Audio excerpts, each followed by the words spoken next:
Shalom shalom bakunzi mwese ba Akaroro Media. Turanezerewe kongera kugaruka hano kuri kino kinyamakuru, aho n'umunsi tugomba gusangira icigwa nise ingaruka zo kubaho ushaka gushimisha abandi. Muri iki gihe abantu benshi babayeho bafata ivyemezo bidafatiye ku ndoto zabo, ariko usanga bafatiye ku gushaka gushimisha abandi, ku kunezereza imitima y'abandi. Ariko se n'izihe ngaruka zo kubaho ugamije gushimisha abantu, aho kubaho ugamije gufata ivyemezo biganisha ku ndoto zawe? Uyu munsi tugiye kurabira hamwe ibintu bigera kuri bingahe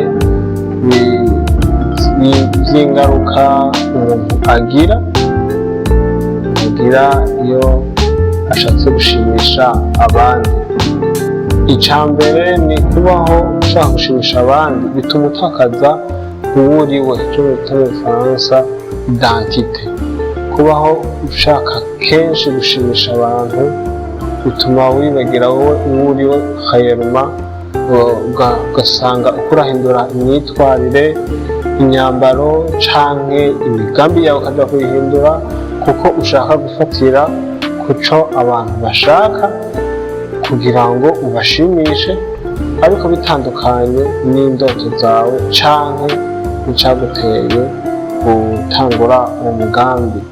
None nimba ushaka kwigana abandi, wewe urinde igihe uri wenyene ubayeho ubuzima bwawe ushaka gushimisha abandi. Rero iyo umuntu ashaka gushimisha abandi bituma atakaza identité. Ica kabiri, umuntu ashaka kubaho ubuzima bwo gushimisha abandi bishobora gutuma agira ibibazo mu vy'ubutunzi. Abantu benshi baragura ibintu, amamodoka, amatelefone azimvye, impuzu zizimvye, kandi ivyo bintu baguze bikaba bitandukanye n'ubushobozi bwabo, ariko bakabigura kugira ngo bemeze abantu ko babayeho neza, ariko ivyo bintu bikabavyarira bwa mbere ubukene, kuko bituma bakoresha uburyo bwinshi mu kugira ngo bashimishe abandi, ntibabeho ubuzima bwabo nk'uko tuvuze kuri gutakaza identité, gutakaza ubuzima bw'iwawe. Rero bituma no mu vy'ubutunzi hashikirwa umuntu akabaho mu buzima kabisa butaryoshe, akereka abantu ko ameze neza mu vy'ubutunzi, ariko vy'ukuri atariko ibintu bimeze. Burya mu buzima si uguseruka neza imbere y'abantu, ahubwo ubuzima ni kubaka akazoza kawe keza. Kandi burya ikindi gusa neza canke kugaragara neza mu bantu vy'ukuri birakwega amaso y'abantu bakakuraba, ariko kandi ikintu gituma abantu bakubaha ni ingeso. Bityo ko biga kubaho ufise ingeso zituma abantu bakubaha, atana kugomba kwemeza abantu. Hama ikigira gatatu mu ingaruka zo gushimisha abantu, bituma uba imbohe y'ivyiyumviro vy'abandi, ugasanga ntukishobora kubaho ubuzima bw'iwawe, usigaye kubaho ubuzima bufatanye n'ivyo abantu biyumvira. Ivyo rero birimo bikomera, kubera ko umunezero wawe uvana n'amashimwe y'abantu. Iyo abantu bakuvuze neza wumva kabisa ariho umunezero wawe uje, kandi rero ivyo biratuma n'igihe umubabaro wawe ukorerwa n'ivyo abantu kandi bavuga. Ivyo abantu bavuze bica binyaruka kugufata, kuko ubuzima bw'iwawe sibwo uriko urabaho, ukubaho ubuzima bw'uko abantu bakumanipira uko bashaka bakakunezereza, bashaka bakakubabaza. Ivyo rero si ibintu vyiza. Umuntu usanga anezerwa n'abamushima, ariko kandi akababazwa n'abamucira urubanza canke abamukritika, haba kuri kritike nziza hana kritike mbi, umuntu ugasanga akabaho ubuzima atari ubwiwiwe. Hama ica kane, burya abantu bashika kure n'abantu bama bafise umugambi wo gukurikira iyerekwa ryabo canke indoto zabo. Abantu bashitse ku ntsinzi ntibabayeho bashaka gushimisha abandi, babayeho bakurikirana iyerekwa canke indoto zabo, intego zabo n'ivyo bemera, naho bamwe bamwe babatwenga canke bakabanegura. Ariko mu gihe kanaka barashika aho abantu ngo kumbe bya bintu yabikora byari bigamije iki.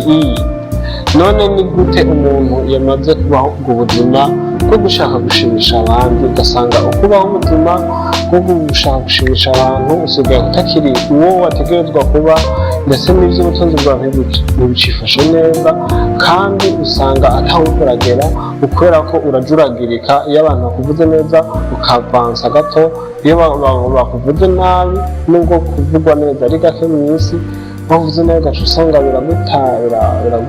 birawadeje ekilibrio canke birakudestabilije. None ni gute nimba umaze kubaho ubwo buzima wova muri ubwo buzima ukagaruka kuba ubuzima bufatanye n'indoto zawe? Icambere, banza umenye uwo uriwe. Ejo bita mu Faransa ton identité, wewe urinde, sivyo? Ufise intego yawe. Ica kabiri, ushire intego zawe bwite, tes objectifs, sivyo?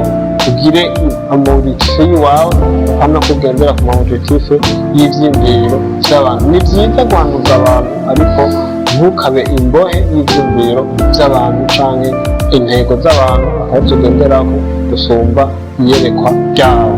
Ica gatatu, niwemere utazigera ubaho ubuzima bwo gushimisha abantu bose.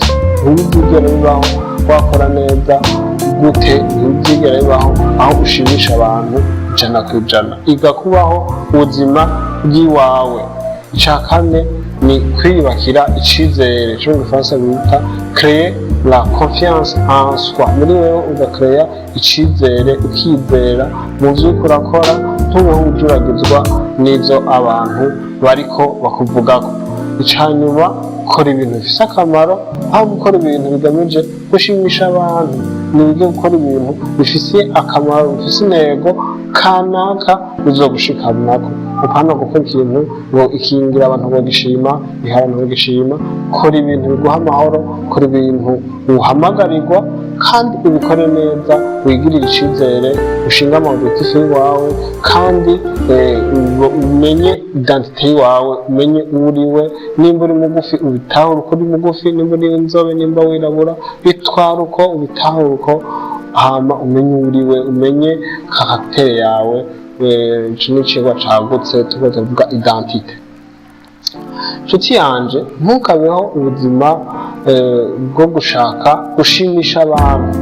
Abantu uri kuragerageza gushimisha uno munsi bashobora kutazoguca bazokumarira ejo, bashobora kugira kutazoguca bazogufasha ejo, kandi wabayeho ubuzima umaze umwanya munini uko ushaka kubanezereza. Oya, ntubibandanye, garukiraho, nugaruke ube wewe uriwe, kandi ukore ibintu bigufite akamaro, atari ibintu ushaka gushimisha abantu. Kuko ushaka gushimisha abantu biranaruhisha, kuko bigutwara ingufu nyinshi, ariko wemeye kuba we ukigira icizere, biratuma ubaho ubuzima butekanye.